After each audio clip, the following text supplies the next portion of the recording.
د قرآن کریم د 13 سپارې 15 سورت سورة الاخلاص سورت دی. دغه سورت مکی یعنی د هجرت څخه مخکې نازل شوی دی. 4 آیات او یو رکوع لري.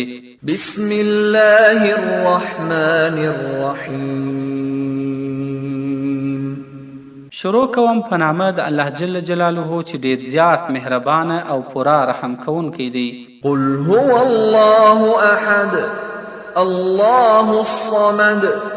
وایا اے محمد صلی الله علیه وسلم ودیته شان دادی چې الله جل جلاله یو دی. الله جل جلاله بے پروا دی، یعنی الله جل جلاله په هیڅ کار کې وهیڅ چا او وهیڅ شي ته احتیاج نه لري مګر د الله څخه ما سوا نور ټول مخلوق و الله جل جلاله ته په هر کار کې محتاج دي. لم یلد ولم یولد ولم یکن له کفوا احد.